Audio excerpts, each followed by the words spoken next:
할렐루야. 참 요즘에 세상에서 교회를 향한 소리가 참 큽니다. 그런 대림절 앞두고 성탄절을 앞두고 칭찬하는 말, 격려하는 말이면 얼마나 좋겠습니까? 그런데 비난하는 말, 세상을 향해 교회를 향해서 책망하는 말이 많이 들려요. 그런데 똑같이 책망하는 말을 들어도 어떤 사람의 말을 들으면 마음에 상처만 남고, 똑같은 책망하는 말인데 어떤 사람의 말을 들으면 오히려 내가 몰랐던 걸 깨달아요. 그 말을 듣고 내 상처가 치유가 되고 새롭게 변화되는 그러한 책망이 있다는 거예요. 여러분, 무슨 차이일까요?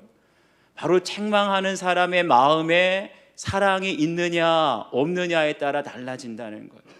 그러니까 사랑이 없는 공의는 아무리 정의와 공의를 외쳐도 사랑이 없으면 그건 칼과도 같아서 휘두를수록 상처가 되고 잘못하면 사람을 죽입니다. 그런데 하나님의 공의는 우리를 너무나 사랑하시는 거예요. 어디까지요?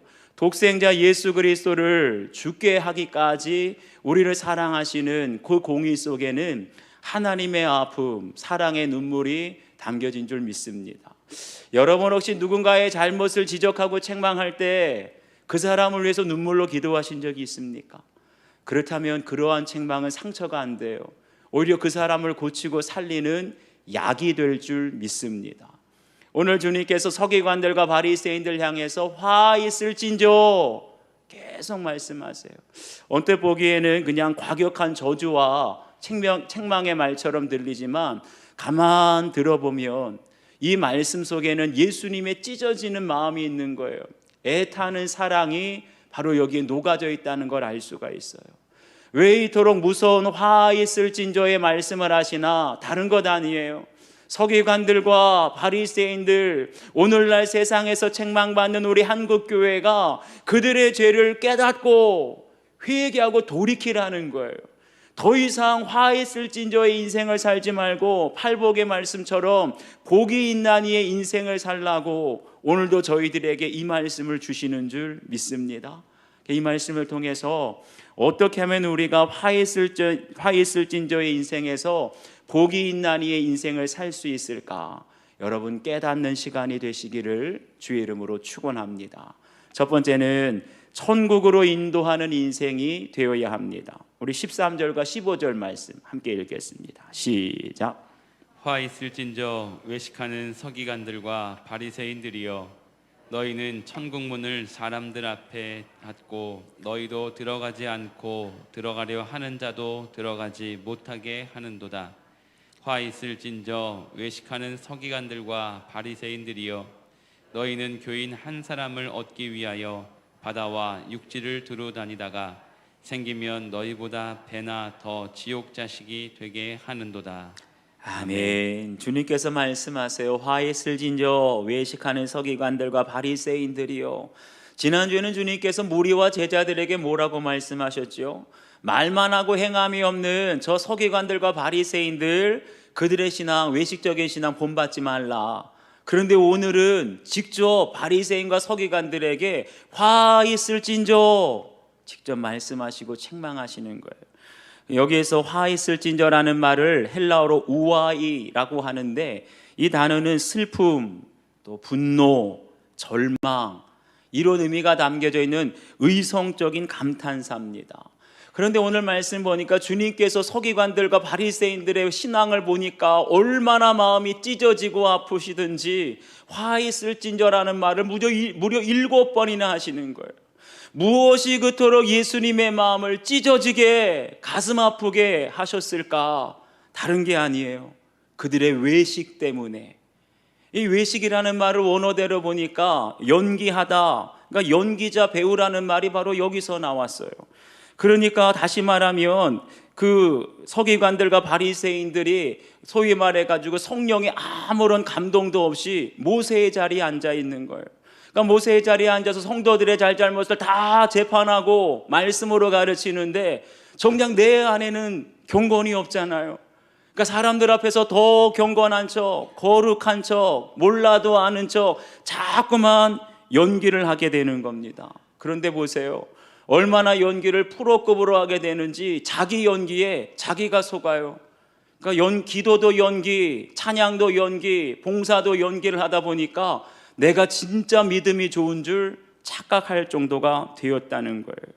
우리가 신앙생활을 하면서도 주님 바라보지 않고 주님과 동행하는 기쁨 없이 신앙생활하게 되면 시간이 지날수록 늘어나는 건 연기, 외식밖에 없습니다. 그러니까 우리가 모든 것, 설교를 듣고 큐티를 하면서도 내 죄를 깨닫지 못하고, 우리가 예수님을 믿는다 하면서도 근본적으로 내 안에 변화가 없게 되면 설교를 들으면서도 표정 연기하는 거예요. 찬양을 하면서도 가장 은혜로운 표정으로, 봉사를 할 때도 가장 열심히 하는 척, 모든 게 연기만 늘어나게 되니까 사람들 보기에 경건한 척, 사람들 보기에 거룩한 척, 외식만 늘어나는 것입니다. 그렇게 되면 절망스럽고 고통스러운 사건이 일어나도 사람들에게는 항상 나는 괜찮다, 나는 아무런 문제 없다, 이게 외식만 일어나는 거예요. 그러면 결국 어떻게 됩니까? 너희는 천국 문을 사람들 앞에서 닫고 너희도 들어가지 않고 들어가려 하는 자도 들어가지 못하게 하는도다. 여러분, 서기관들이 원래 어떤 사람들이죠? 하나님의 율법을 해석하는 사람들이에요. 하나님의 율법을 가르치는 사람들이에요. 바로 이 사람들이야말로 천국 열쇠를 가지고 있는 사람들 아닙니까? 그런데 천국 열쇠를 가지고 천국 문을 열고 사람들이 천국 들어가도록 인도해야 되는데 그 천국 열쇠를 가지고 문을 꼭 닫았다는 거예요. 자기들도 들어가지 않고 들어가려고 하는 사람들도 들어가지 못하게 막았다. 여러분, 이게 무슨 의미일까요? 얼마 전에 인천에 있는 모 교회에 목사 부부가 나이지리아를 갔다 왔지요.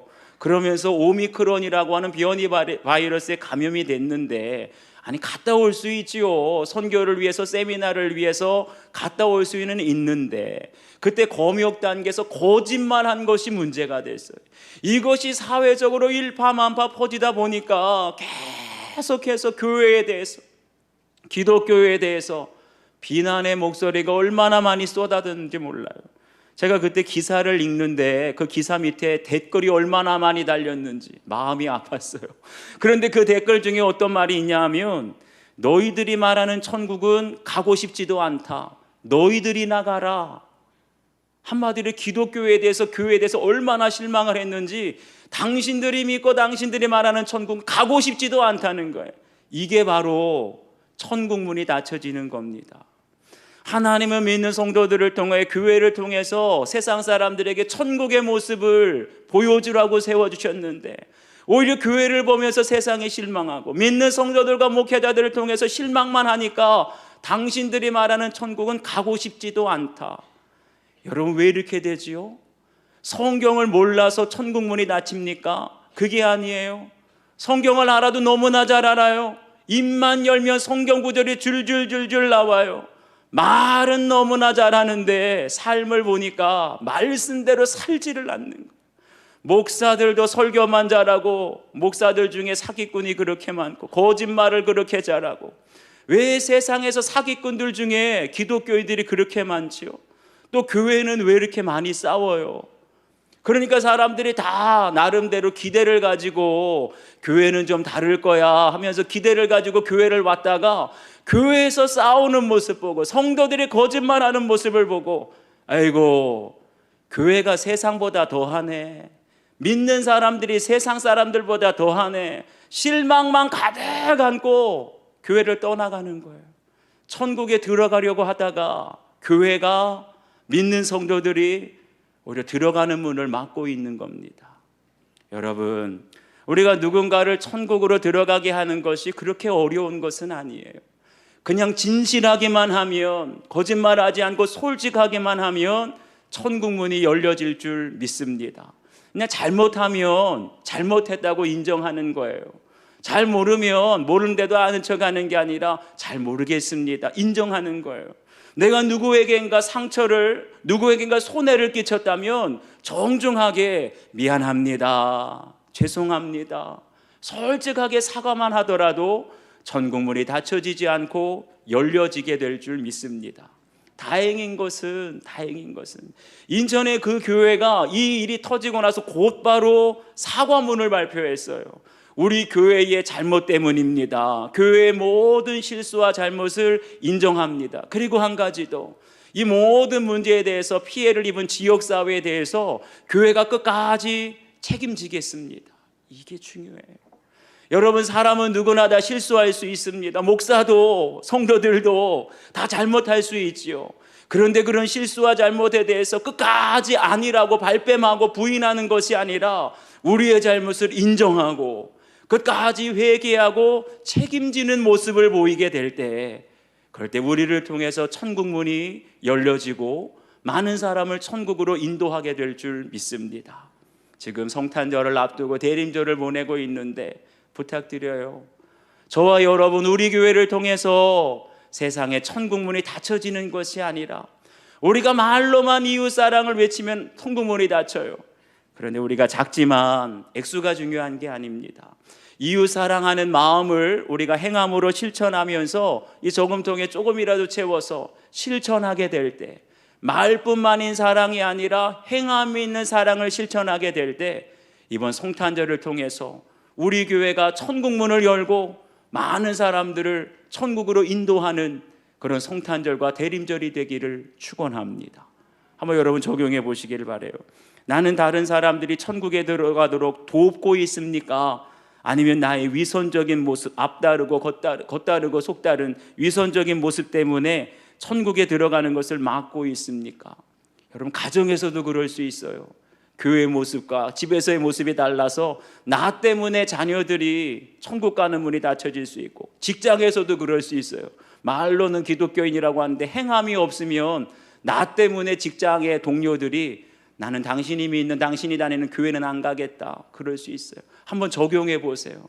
나 때문에 천국 문이 열리고 있는지, 혹은 나 때문에, 위선적인 나 때문에 천국 문이 닫히고 있는지. 두 번째는 바르게 가르치는 인생이 되어야 합니다. 우리 16절부터 18절까지 말씀을 함께 읽겠습니다. 시작. 화 있을진저 눈먼 인도자여, 너희가 말하되 누구든지 성전으로 맹세하면 아무 일 없거니와 성전의 금으로 맹세하면 지킬지라 하는도다. 어리석은 맹인들이여, 어느 것이 크냐? 그 금이냐? 그 금을 거룩하게 하는 성전이냐? 너희가 또 이르되 누구든지 제단으로 맹세하면 아무 일 없거니와 그 위에 있는 예물로 맹세하면 지킬지라 하는도다. 아멘. 여기 보니까 서기관들과 바리새인들에게 주님이 뭐라고 하세요? 눈먼 인도자요, 어리석은 맹인들이요. 왜 이러지요? 사실은 서기관들과 바리새인들은 성경 박사였어요. 자기들은 다 안다고 자부했어요. 그런데 주님 보시기에는 너희들이 성경을 알아도 하나님의 말씀을 전혀 깨닫지 못하는 영적인 까막눈과 같다고 말씀하시는 거예요. 왜 그렇지요? 너희가 말하되 누구든지 성전으로 맹세하면 아무 일 없거니와 성전의 금으로 맹세하면 지킬지라. 그러니까 성전으로는 맹세해도 소용없다는 거예요. 성전의 금으로 맹세해야 소용이 있다는 거예요. 무슨 말이죠? 한마디로 서기관들 바리새인들은 성전이 큰지 성전의 금이 큰지 그것도 몰랐다는 거예요. 아니, 오히려 성전보다 성전의 금이 더 크고 중요하다고 생각했던 거예요. 제단보다도 제단 위에 드려질 예물이 더 중요하다고. 이게 한마디로 뭐지요? 그러니까 성전에서 일하고 하나님 말씀을 가르치는 서기관들과 바리새인들 눈에는 성전보다 하나님보다 금에 관심이 있는 거예요. 예배를 드리면서도 예배에는 관심이 없고 제단에는 관심이 없고 제단 위에 있는 예물에만 관심이 있는 거예요. 이런 걸 가리켜서 우리 속담에 뭐라 그랬죠? 제사보다 잿밥에만 정신이 있다라는 말이 있죠. 이건 달리 말하면 내가 해야 할 일, 본질적인 것에는 소홀히 하고 관심이 없고 오직 내 입속만을 챙기려는 것, 이게 바로 제사보다 잿밥에 관심이 있는 것 아니에요. 바로 서기관들과 바리새인들이 그랬다는 겁니다. 그래서 그들을 향해서 눈먼 인도자요 라고 말씀하고 있어요. 여러분 앞에서 인도하고 가르치는 사람이 눈이 멀었다면, 맹인이라면 그 사람을 따라가는 사람들, 성도들은 어떻게 되겠어요? 마태복음 15장 14절을 보면 맹인이 맹인을 인도하면 둘이 다 구덩이에 빠지리라. 앞에서 성경을 가르치고 예배를 인도하는 서기관 바리새인들이 돈에 눈이 멀었어요. 성전보다 예배보다 예물에 눈이 멀었어요. 그러니 성도들에게 어떻게 신앙에 대해서 가르칠 수 있고 이 세상의 노예가 되어 있는데 영생과 천국에 대해서 어떻게 가르칠 수가 있겠어요? 그런데 이뿐만이 아닙니다. 누구든지 제단으로 맹세하면 아무 일 없거니와 그 위에 있는 예물로 맹세하면 지킬지라. 여기서 제단이라는 말은 희생제물을 잡아서 불태우는 제단을 말합니다. 한마디로 제단은 뭐죠? 피 뿌리는 곳이에요. 우리의 죄 사함을 위해서. 여러분, 우리의 죄를 위해서 피 뿌림의 장소가 어디죠? 바로 예수님의 십자가인 줄 믿습니다. 그렇기 때문에 제단 위에 가장 값지고 소중한 예물은 다른 것 아니에요. 내가 십자가 지고 날마다 죽어지는 것, 내 자아가 죽고 내 혈기가 죽고 내 욕심과 교만이 죽어지는 것, 그것이 바로 가장 귀하고 소중한 예물인 줄 믿습니다. 여러분, 내 자아가 죽고 내 교만과 혈기가 죽는 게 뭐죠? 그게 바로 온유예요. 예수님의 팔복 중에 온유한 자는 복이 있나니 그들이 땅을 기업으로 받을 것이미요 라고 하셨어요. 그러니까 우리가 진정 주님 앞에 온전한 내 삶이 산 제물이 되고 예물이 되기 위해서는 내 속사람이 얼마나 부패하고 썩어지는 죄인이라는 걸 알아야 돼요. 내 안에 형편없는 그런 모습들에 대해서 내가 가슴을 치고 울면서 나는 죽고 예수로 살게 될 때 그 온유한 모습이 주님 받으시는 가장 값지고 소중한 예물일 줄 믿습니다. 그런데 보세요.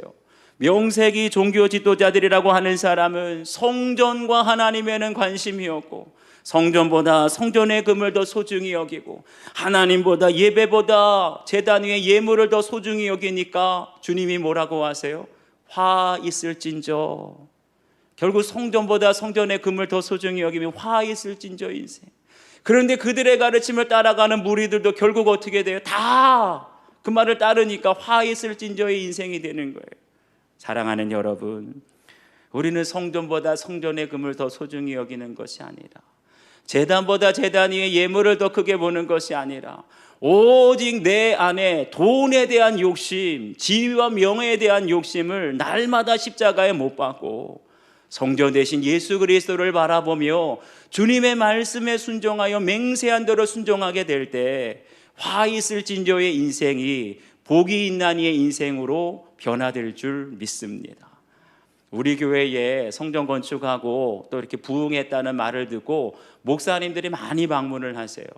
그럼 우리 교회를 방문해서 저에게 목사님들이 꼭 세 가지를 빠뜨리지 않고 질문을 합니다. 첫 번째는 성전 건축하는데 얼마나 들었어요? 건축비가 궁금하세요. 두 번째는 부흥을 많이 했다 그러는데 요즘에 주일 예배는 장년들 어른들 몇 명이나 출석하고 있어요.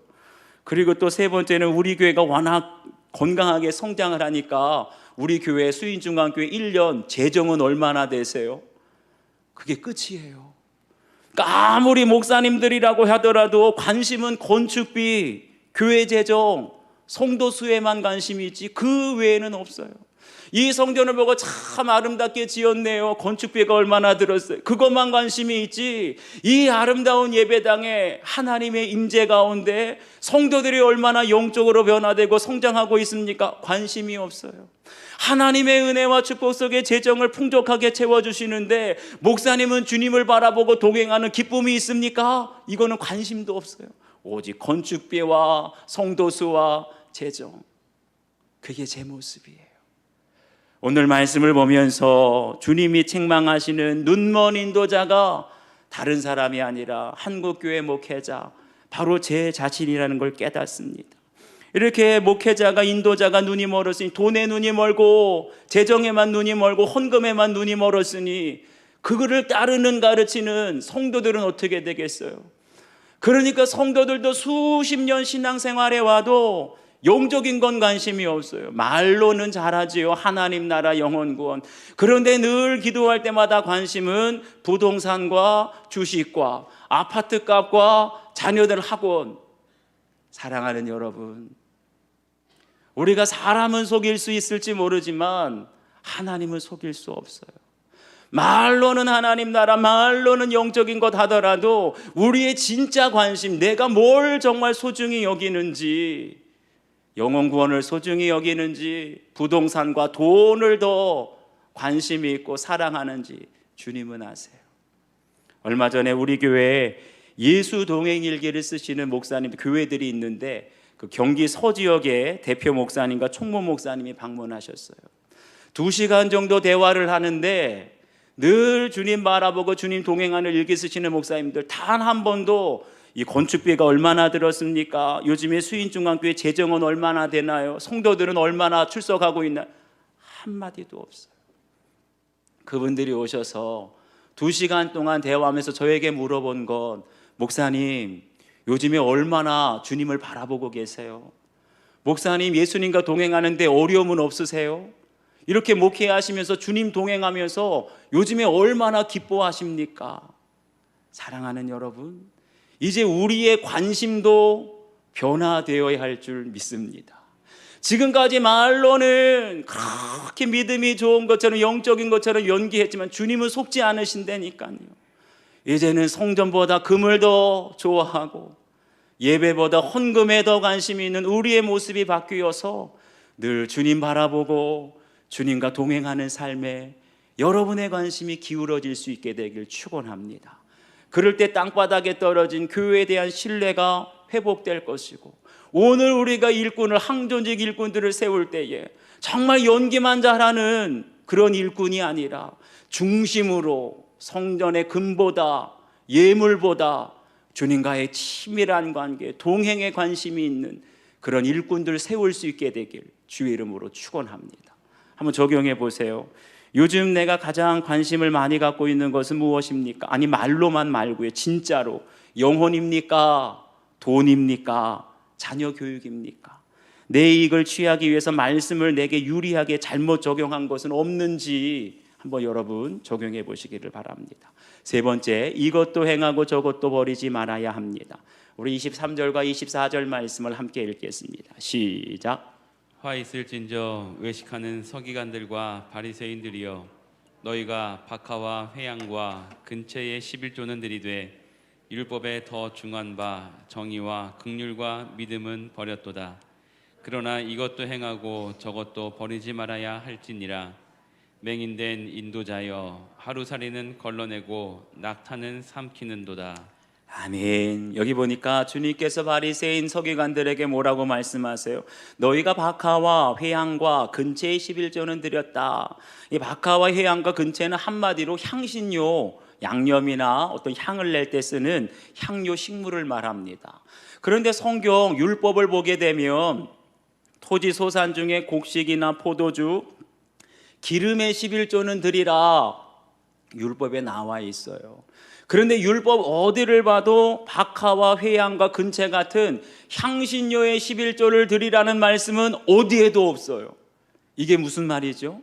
한마디로 바리새인 서기관들은 바치지 않아도 될 이 사소한 향신료, 향내나는 이 채소, 향리, 이파리에 대해서도 철저하게, 사소한 것까지도 철저하게 11조를 드렸다는 거예요.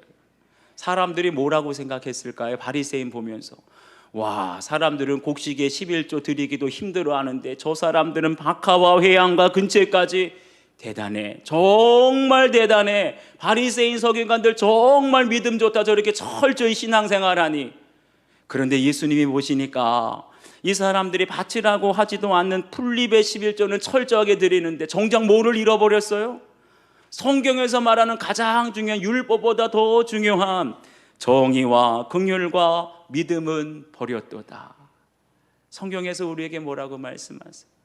이 정의와 긍휼과 믿음을 위해서 우리의 힘을 다해서, 마음을 다해서, 목숨을 다해서 지키라고 했는데 정작 지키라고 하는 율법의 정신은 다 갖다 버리고 헌신창처럼 버리고 사람들에게 보이기 위해서 드리지 않아도 될 아주 사소한 것까지 철저하게 11조를 드렸다는 거예요. 이게 뭐지요? 이게 다 사람들에게 보이기 위한 다 위선적이고 외식적인 신앙 아니겠습니까? 기도를 할 때도 사람들에게 보이기 위해서 시장 위에서 하고, 헌금을 할 때도 그냥 작은 것까지 철저하게 11조를 하고, 그러니 얼마나 피곤하겠어요. 그게 바로 나도 속고 남도 속이는 위선적인 신앙입니다. 한마디로 서기관들과 바리새인들은 정말 우리가 힘써서 지키고 간직해야 될 율법의 정신, 이거는 다 갖다 버리고 오히려 그것을 포장하는 껍데기에만 열을 내고 정성을 다했다는 거예요. 그런 맹인된 인도자가 어떻게 됩니까? 하루살이는 걸러내고 낙타는 삼키는도다. 율법에 보면 하루살이도 부정한 짐승이고 그리고 낙타도 부정한 동물이기 때문에 먹으면 안 돼요. 그런데 유대인들은 이 눈에 보일 듯 말 듯한 하루살이를 걸러내기 위해서 포도주 아니면 물을 마시기 전에 채로 걸러냈다는 거예요. 보일 듯 말 듯 점과 같은, 그렇게 철저하게 아주 작은 보일 듯 말 듯한 죄는 다 걸러내면서 우린 죄 짓지 않는다 그러면서 뭐는 삼켜요? 가장 큰 짐승인 낙타는 꿀꺽 삼킨다는 거예요. 낙타를 어떻게 삼켜요? 비유적인 표현이죠. 눈에 보일 듯 말 듯 작은 죄는 철저하게 지킨다고, 죄 안 짓는다고 하면서도 정작 그보다 더 크고 무서운 낙타와 같은 죄는 아무것도 거리끼지 않고 죄를 짓는다는 거예요. 예전에 어떤 분이 그러시더라고요. 11조는 철저히 열심히 내면서도 다른 사람에게 빚진 돈은 안 갚는다는 거예요. 선교원금은 엄청 많이 내면서도 나라에 바쳐야 될 세금은 탈세한다는 거예요. 여러분, 하나님 기뻐하실까요? 주일 예배, 새벽 예배, 수요 예배, 철회 예배 다 지키면서도 부모님 생신 때는 나는 예배 때문에 못 간다, 가지도 않아요. 부모님이 아파서 오랫동안 요양병원 병원에 입원 중이신데 다른 형제들은 다 돌아가면서 없는 시간 쪼개가지고 간병하고 있는데 나는 새벽 예배 가야 돼, 수요 예배 가야 돼 하면서 간병을 한 번도 안 해요. 본인은 스스로 예배도 열심히 드리고 기도도 헌금도 열심히 드린다고 생각하는지는 모르겠지만 주위에 있는 사람들은 그 사람 때문에 얼마나 힘들어하는지 본인만 모르는 거예요. 여러분 보세요. 우리가 이렇게 남들에게 보이기 위해서 예배드리고 남들에게 보이기 위해서 헌금하고 남들에게 보이기 위해서 기도하는, 아무리 열심히 하더라도 남들에게 보여지는 신앙에는 기쁨이 없어요. 아니, 기쁜 척은 하지요. 기쁜 연기는 할 수 있어요. 그런데 그 사람의 마음속에는 항상 남들에게 보여야 되니까 헌금하는 게 너무 부담스럽고 봉사하는 게, 예배하는 게 너무나 힘들어요. 사랑하는 여러분, 신앙생활은 억지로 힘들게 하는 것이 아니라 기쁘게 하는 신앙인 줄 믿습니다. 어떻게 하면 부담이 되고 무거운 짐이 아니라 기뻐질 수가 있을까요? 사람들에게 보여지기 위한 기도와 예배와 헌금이 아니라 주님만 바라보는 거예요. 주님과 동행하는 거예요.